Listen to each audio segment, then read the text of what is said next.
getting people to do things. I don't want to write a book for them to read. I want them to act, live it. Life has to be intentional. You got to, get up in the morning, take care of yourself first, do the work, but it help influence people to be better or whatever your mission statement is. Mine is to help other people be better than they thought they can be. And everything I do and make decisions on, I try to just align with that.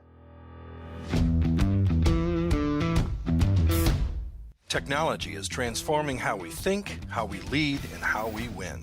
From InterVision, this is Status Go, the show helping IT leaders move beyond the status quo, master their craft, and propel their IT vision. Are you an aspiring leader? Do you want to grow in your career but don't always know the path forward? Have you been in leadership for a few, or honestly many, years and want to grow your skills and develop your team? It doesn't matter if you have zero leadership experience or decades of it. You are sure to learn some insights on this installment of Status Go. Our guest today is Craig Sroda. Craig is the CEO and founder of VCIO Global, a provider of virtual or fractional CIO services in the South Bend, Indiana area and across the country. What makes Craig a bit different from other CIOs, virtual or otherwise, is that he is also a certified life coach. His goal with every engagement is to help the team recognize and achieve its potential. Welcome to Status Go, Craig. Thanks for having me. So, Craig, before we get into this combination of life coach, virtual CIO, and how you bring those things together, take us on your journey. How'd you get to where you are today?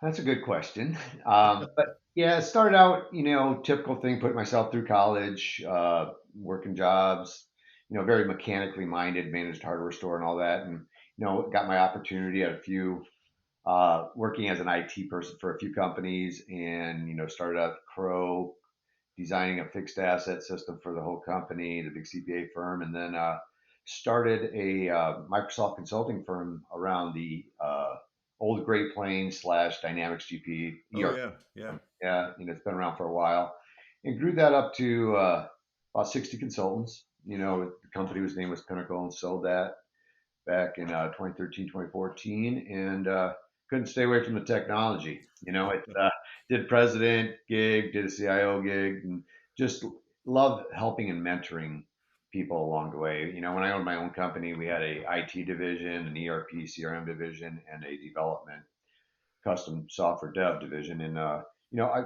realized that all those people are wired differently, but I loved mentoring them, understanding their strengths, and it's kind of a little niche, mentoring them Mm-hmm. up, understanding their natural strengths. And so right now, my wife and I got Life Plan certified, Life Coach Life Plan Interactive. But after that, we just mentored a lot. We've been mentoring a lot of kids for a while. I mentor a lot of people as much as I can with just living intentionally. And Mm-hmm. fast forward, started the CIO company, but I love doing fractional CIO services, but I love building internal IT teams to help them rewire how they think Mm-hmm. for the future and to add business value. For those that are listening that might not know, talk us through what is a life coach? What does a life coach do? How do you help people? Talk to us a little bit about that program. Well, there's a lot of coaching programs out there, right? Technically, my wife and I got Life Plan certified, where you lay out a plan. It's understanding your strengths, your natural wiring, whether it's DISC, Myers-Briggs, love language, all the assessments out there. I believe the best gift you can give yourself is know yourself, right? And then Mm-hmm. regulate yourself, and then live intentionally as a person, live intentionally as a employee slash owner, husband, dad, whatever. So it's really doing a business plan for your life. Yeah. Core values, what you want to accomplish, what you're going to say yes and no to, and then how you want to live, and just minimizing regrets. Like one of the top regrets people have in the world is doing what everybody else told them to do versus what they wanted to do. So Yeah. getting Yeah. people to live intentionally is kind of the whole premise of it. And what drew you to that? To going into that work, what was it that inspired you to go in that direction? When I have three daughters, and growing up, their kids, their friends used to come over all the time. We used to mentor them a lot, and I'd have them do some assessments here and there, like 16personalities.com, which is the Myers-Briggs one. And we Yep. really got into like helping them understand themselves because, I wasn't their parent, but I'd say, hey, do this 5-minute assessment, get to know yourself better, and then it helped them with college decisions, help them with career decisions. So I said, you know what, there's something there. So my wife and I said, we better not be screwing up anybody. We better go get certified here. So it's a pretty, really, really cool program. So we went to Boulder, Colorado, and did the training and certification, and we just love to see, people happier at work, going home happier, being happier in their community. You get that ripple effect when people are in their natural state versus this adaptive. I have to be this person at work, and then you go home, you try to be a different person, right? Yeah. That's where that Yeah. whole mental health comes into play, where I don't want to say faking it, but you're in your adaptive state versus Right. your natural state where you just are loving life. Probably jumping ahead a little bit here, but do you find that most people, when they go to work, are in that adaptive state? I think, yeah, I think so. I mean, there's a handful of people that know themselves. They've been through the disc, Hmm. but to have knowing what the disc is, but reading the backstory on it, knowing the Myers-Briggs, knowing your strength finders, all these good assessments, really understanding, okay, what motivates you, and Hmm. then tying that to, okay, what's my life going to look like if I really capitalize on these strengths, Yeah. you know, Yeah. and I think there's a lot of people that are in adaptive states. I've seen a CFO act as a CEO and he's miserable, right? I mean, you Yeah. just, and vice versa, you just see that, and you could be in that state for a while, but it's kind of, you're just, you're just not going to have that like internal peace, Yeah. and that's, Yeah. the happy cow gives the most milk, right? So, Yeah. Yeah. and Yeah. the whole thing, and but the cool thing I see is when people go home, they don't have all this work anxiety and hate. Not hate is a strong word, but they just got all this, Yeah. Yeah. and they just now they can be productive and a contributor to their family, to their community, and that stuff really does trickle into the family and community pretty Yeah. fast. Well, so virtual CIO services. Talk to us a little bit about how you approach an engagement, because this is what really fascinated me when you and I were first introduced a couple months ago, Craig, is that a lot of times you think of the virtual CIO service, interim CIO, fractional CIO, as uh, keeping the lights on, Mhm. right? You're just there to keep things status quo, but to marry that with team building, and specifically life planning team building, was just fascinating to me. So, talk to me about how you approach an engagement with a new client, and how you bring this life plan into that engagement. Yeah, it's pretty neat. It's at the top end and at the, I don't want to say bottom end, but at the IT layer also. It's just about alignment on priorities, and I like aligning executive teams and owners. And I was just at one yesterday, and you know, they just there's this anxiety and this tension about not having priorities. So step one is Hmm. understand what the executives or owners want to accomplish. Number two, technology needs to be at that level because it could change priorities, it could change strategies, and getting a technology plan that's aligned with the business plan and Hmm. strategy is really super optimal. And you just get more momentum, and again, you get that happiness factor. Yeah. That's one part of the engagement. The other one is really mentoring up the IT teams. Whether it's a one person IT shop or multiple person IT shop, really getting them to think differently of, hey, just don't keep servers running and patching.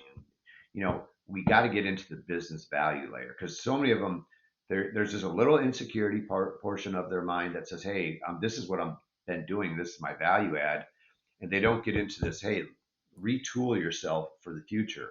And that's Hmm. what I like putting career maps about together. And it's, because we could add a lot of business value now with all even the Microsoft stack. You have all the power automation, you got Office 365, you got cloud, and really enabling all this power to the users, but making them think differently and get that stuff to the cloud, get it managed, get it outsourced to IT companies so they can work on that business value and be one step closer to the executive team to help them.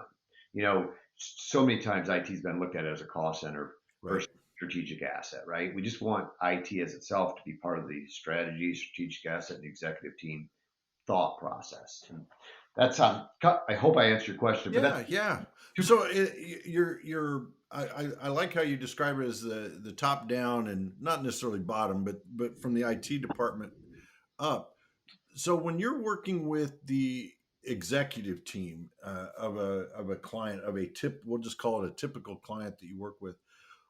Are you using the life planning concepts at that level as well, or is that more when you're focused on the IT team members? It actually it does trickle into that a lot because Hmm. you got I don't know EOS is a business strategy system Yes. out Uh huh. there. You got the visionary, there you got the integrator. They don't even a lot of executive teams don't even think about themselves like that, so they have this tension even in basic one-on-one communications. But when you start talking about what your role is, Hmm. company, and then how you're wired and what you bring, boy, that brings a lot of peace Yeah.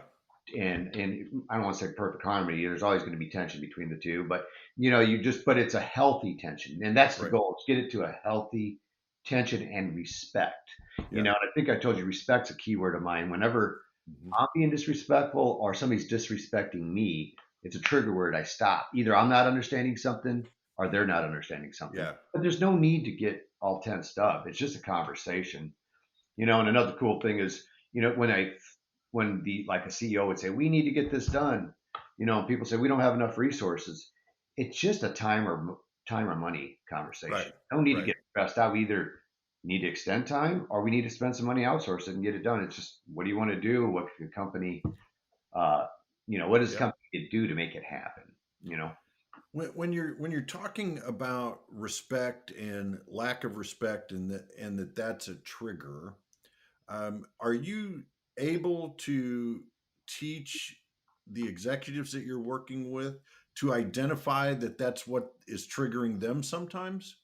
Yeah, that's usually at like phase 4 or 5, right? And then Okay. Yeah. first, Yeah. first step is, I use Plan, Microsoft Planner. You can use Trello or whatever, but having like 3 cards and 3 projects in phase 1 or the now category, and actually getting all the ideas from the visionary out on the wall or in a system, so they know it's safe in a system, so they can focus because Mhm. typical visionaries, hey, I got an idea, and then they're like, where is that idea? And they get Yeah. Whatever anxiety happened to because that? Yeah. they don't know where it is. But you're saying, no, it's safe in phase 4. It's safe. Yeah.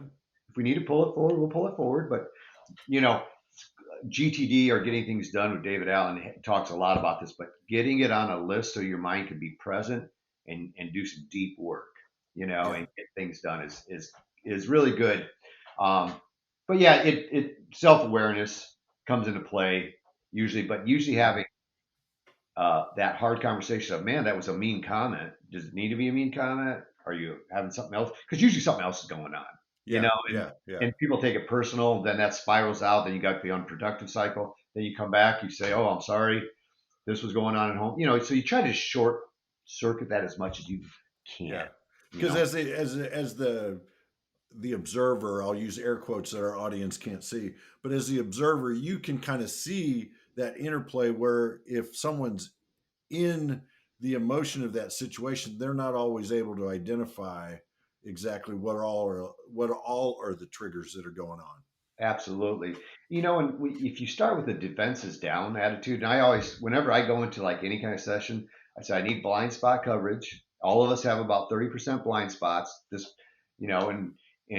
Sometimes the idea is great in your head, and when you hear it come out of your mouth, it's like stupid or really great. I mean, so but you got to have that freedom to talk, and then people to say, hey, I'm not putting you down, but I'm covering your blind spots. I think that's just a healthy way to have dialogue and validate ideas.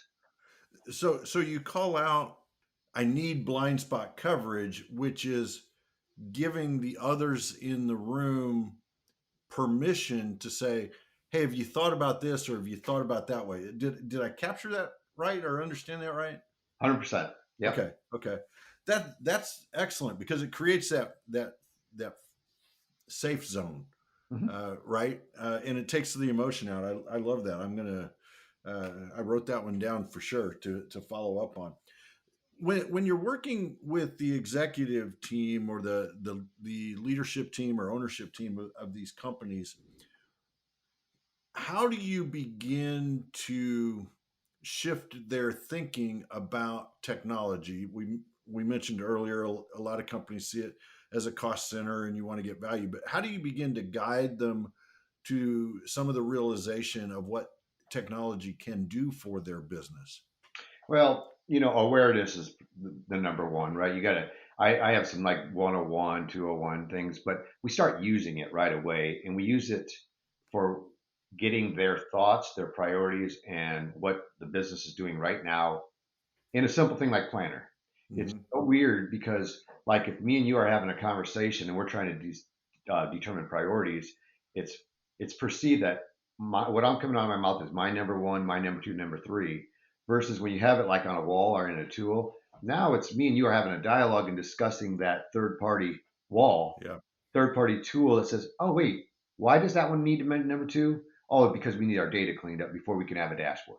So Yeah. you start Yeah. the Yeah. dialogue that happens, and we're not pointing the fingers at each other, is so neat. And I've done this many, many times, and it's so cool. I even have to do it with the 3x5 cards on the wall just to get things started, because sometimes Yeah. if you stick it in like a planner or a Trello or whatever, it gets lost. So to rewire people's brains and executive level brains, even IT brains, on priority management, instead of CEO comes in and says, hey, this is number one now, it's like, wait, let's talk about where that really is. Yeah. Gives you Yeah. a tool to dialogue versus just get all mad and upset. Yeah, yeah. To our listeners, again, you can't see the visual on this, but if you could see the wall behind Craig, he actually lives this in his own business. I can see post-it notes are arranged in order, and there's one off to the side. So it may be analog, it may not be an online tool, but he uses this to run his own business, I assume, just from looking over your shoulder. It's a good brainstorming thing, especially when you want dialogue and true brainstorming and priority management to happen, because most conflict is not agreement on.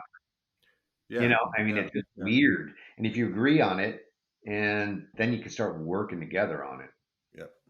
Well, let's shift to the other side of the coin. We've been talking about the leadership level. Now you're walking into the to a client and you're looking at the IT team of one to several. And how do you begin the bringing the life plan concepts into their world? So initially, there's always a protective zone that you have to have the discussion. And I just say, hey, I'm not here to take your job. I'm here for you actually to mentor you up to take.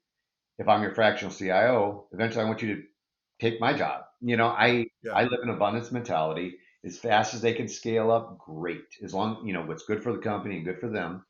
But really getting that out of break fix uh, mode and keeping lights on to, hey, ask permission.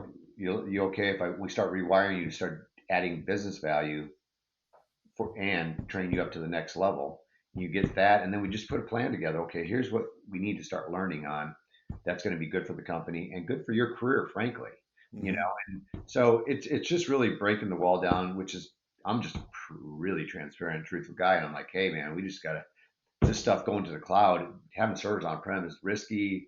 Of course, there's always a place for it, right? But yeah, yeah, yeah, much you can minimize risk, and increase functionality. That's you will be seen as more of an IT leader versus the cost center. So just having that and continue talking about educating them, and really then understand how they're wired. I usually have them do yeah, that, personalities, so I know how to talk with them also. yeah. Do you find some common threads? You've probably worked with dozens and dozens of up and coming IT professionals. Do you find common threads that you need to work on with them, or is it totally individual driven? Well, the common one, just because they've been put in a back closet, right? We're working on IT stuff, right? That's kind of common. Of you want me to start speaking up at business meetings, Hmm. and and and not just talking technical is kind of a common thing. It's like, okay, Yeah, I'm doing this because you can do this. So getting them to understand the why and communicate the why, whether it's know before fishing training, you know, why are you making me do this? Is just Yeah. that it's a communication gap, and I'm not gonna say all IT guys are not great communicators, but they haven't had that opportunity to communicate a level. So as soon as we can get them to communicate better and understand the why, that's a common thread. Yeah. Yeah. I think, you know, I've seen similar that part of the challenge is talking business versus talking tech, Mhm. right? Because we are, as technology professionals, we are so immersed in that world that it's our second language, right? Talking tech. Yep. And to be able to migrate into a more, hey, what are the business reasons behind X, Y, and Z? What are some of the tools, and I'm not asking you to give away your trade secrets or anything like that, but what are some of the tools that you use with these individuals that create those light bulb moments? Well, again, I use Planner a lot. Part of it's for project management, part of it's for their career development, and I always have a tool where we keep notes for accountability, Mm-hmm. and then help them with some communication of, okay, executives like PowerPoint, they like white space. Don't feel you have to fill everything up. Yeah. State your case, state your why, and shut up. So Yeah. but Yeah. but it's really neat seeing, okay, we want you to do this learning, let's try pilot this out, and then let's make sure that we understand the priorities of the business so you can communicate quarterly Yeah. roadmaps to the executive team, to the board, whatever, in a executive level, not all the detail, because they don't Yeah. need detail. So I don't know if I answered your question, but Yeah. that's Yeah. what I use Yeah. a lot. And you hit on another thing that I've seen a lot is when we present to the executive level a lot, we want to tell the whole story, right? And we want to take them on the journey of discovery that we've just been on for the last 3 months or whatever it is. And really, what the executive is looking for is, what are you asking? What decision do you need from me? And what's your recommendation? Then, if I want to get into the why, I can dive deeper into, well, how did you come to that recommendation, kind of thing. Yeah, and I totally get it. I'm a mechanic at heart, right? I want to know how stuff works, and I get Yeah. excited when I make Dataverse and SharePoint lists connect up. I'm like, yeah, I got this working, and I want to Woohoo! go tell them everybody, and I'm like, they're like, well, what's that going to do for me? Yeah, yeah. What's that? What's that mean? Yeah, yeah, yeah, yeah. As you've gone into these companies, Craig, have you seen where you're, rather than coaching someone up, you end up coaching them out because it's just not the right fit? I've had that experience actually with really it wasn't the IT person. Well, one person did opt out. When you get truth on the table, people opt out. I mean, Mhm. it's because they can't fake it because you're having real conversations Right. but about real emotion too. It's not like you're not doing your job. It's like, are you happy? And then it's like, Hmm. well, God, life is short not to be Not to be miserable. happy. Yeah, Right, yeah, right. yeah. But then it's the same token on some of the executive levels that I've had where, equity group buys them out. And I'm like, man, you were really not in your sweet spot, were you? Maybe it's time for you to look at other options and Yeah. get a different experience. Unfortunately, I'm a little older, like a lot of maybe you and I are, I think, the same age, but sometimes you look at the younger leaders and they're just not having that aha moment yet. Yeah. And experience, you can't shortcut experience Yeah. or even sometimes maturity. And I've been Mhm. there too. So Yes, you, absolutely. you know, Yep. and Yep. and it's like just saying, hey, I don't. Are you really in the right seat? And EOS talks about the right person, right seat, and really Right. making sure that you're just in the most productive thing for you. And there's tons of opportunity to do the right thing out there now. Yeah. I love this whole concept, and for our listeners, this is why I got really excited when Craig and I had this initial conversation. When we first met, I wasn't even really thinking Status Go guest, right? We were just introduced because we're in similar lines of work here in Indiana. But as I started talking to him, I realized that this is exactly why we started Status Go in the first place. Is we want to encourage our listeners to learn and grow and break out of the status quo, and that's what you're doing on a client by client basis with your work, Craig. I find that fascinating. It's pretty cool. I mean, I did a presentation to executive forums probably 6 months ago. It was all the new skill sets of the CIO. All Hmm. of them were soft skills, right? I mean, Yeah, they weren't technical. Negotiations, leadership, mentoring, all career mapping, all these things were like soft skills, which is it's just super neat to see. yeah. And again, being real about it, you know? Absolutely. Yeah, I love to call the soft skills essential skills anymore because they truly are. Collaboration, communication, negotiation, as you say. There's just there's I don't know how many you talk about. I talk about 10 or 12 of them in my work that I think are just crucial for an IT technology professional to learn and grow in to up their up their career, to climb up that ladder to CIO. Yeah. And what's neat too is, I partner with a lot of IT, dev, ERP companies because they're the ecosystem, right? They're the expert in their zone, but it doesn't force them to sell out of their sweet spot.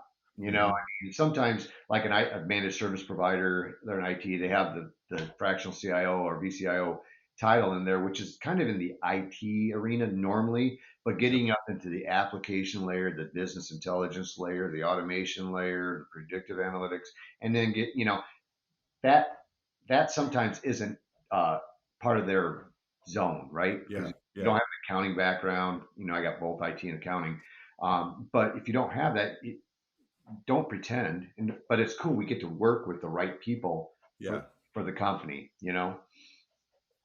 It really is. When I was a CIO, I loved working with my team and being a part of something larger than myself. And what it sounds like to me is, even though you are a third party, you have married that with your work, right? That let's build a team, let's develop the individuals to their highest potential, and that has to be pretty rewarding for you as you are in your journey. Yeah. Whenever you're helping others win, that's it's that fulfillment, right? Yeah, It's that gap from when you go from success to significance, and that's not an ego statement. It's just you're having impact to help other people win, yeah, and I'll tell you yeah, what, that's just a good spot to be in, all around. yeah. Well, before we get to our call to action, as you know, we like to end with a really strong call to action, Craig. I want to talk about you've written 3 books. And I just would love for you just to spend a minute and tell us about each of the 3 books, and where our listeners might be able to pick those up. So the first one, not highly recommended. It was my first book, right? So you know, it's that management to leadership. You go through working, managing, leadership, then executive direction. It's just when you understand leadership, it's like the light bulb kicks on. So I just wrote it, got it out of my head. I had a Yeah. blog forever, and then Is this, that the intentional living in leadership? Is that the first yeah, one? yeah, Okay. yeah. Okay. Then the second was you in the sweet spot, which is Hmm. really just knowing yourself Hmm. and making sure it aligns with what you're doing in Yeah. your career. And you'll just that's that happy zone, whatever you call it. It's just your most productive zone. So really, there's some assessments in there and some introspection that you want to do in Hmm. reflectiveness. And then the third one, you know, like I said, my wife and I got life plan certified, and I'm not a repetitive guy. I'm a builder, so I Hmm. didn't want to sit and do this over and over. So I wrote this workbook of how to do your own life plan. Ah, And nice. I think I used to use Gazelle strategy, which is a one-page life business plan. Hmm.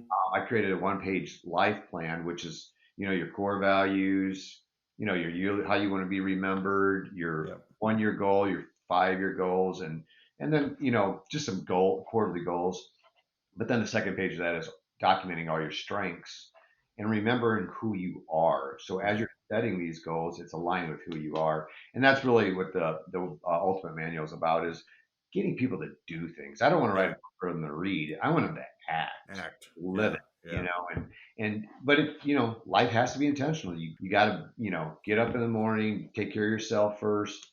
You know, do the work, but it help influence people to be better, or whatever your mission statement is.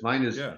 Mine is to help other people be better than they thought they can be. And everything I do and make decisions on, I try to just align with that. Yeah. Hence talking with you, I think just helping people understand themselves, go home happy, and Yeah. adjust needed to be adjust and drive into the storm if they needs to be driven. Excellent. So, are the three books focused on the technology professional, or are they for a more general audience? General, it's nothing to do really with technology. It's Okay. more, Okay. your personal self and being true to yourself. Excellent. And where can they get them? Amazon, all the online Yep. places, right? So Awesome. they're out there. Thank you. Yep. Yep. Excellent. Well, I just wanted to get that out there because um, the work that you have done, the lessons that you are bringing and tying that to technology, to be able to have something that our listeners can go grab and read more about would be great. So that's why I wanted to mention those books. Now, before we do close, I do want to ask you. As I mentioned, we are all about action here on Status Go, and we like to be very explicit in our call to action. So, what are one or two things that our listeners should do tomorrow because they listened to our conversation today? They should at least go do the 16personalities.com assessment or review an assessment that they've done, right? Just Mm-hmm. and to say, and then look in the mirror and say, is what I'm doing aligned with my strengths? Mm-hmm. I mean, obviously, I would love them to start drafting a life plan together. Yeah, yeah, How do you want to be remembered? What are you going to do to get there? And what do you need to change to get there? Would be that would be my desire. That's why I wrote the book, because I think you just understanding yourself, then regulating yourself, and being intentional about where you're going. So you just minimize regrets. So yeah. that would be good. But the more assessments you could do about yourself, from love languages, so you understand your wife better and your kids better, and Mm-hmm. all that. It's just it's the best gift you can give yourself.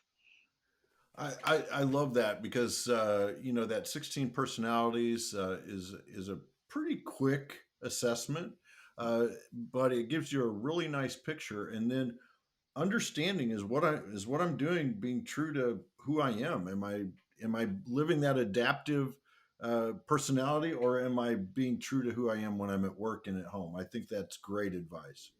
Yeah, and doing it with your kids or your friends. It's Hmm. 5 minutes literally on their phone. And man, I do it with a lot of high school kids. Yeah, I'm like, just read the back end and talk to me about what you learned and help you with your career. And even as you get older, you can adjust things and to be more aligned with it. yeah, It's quit hanging on to something that doesn't need to be hung on to, right? right, right. Yeah, move on, break out of the status quo. So.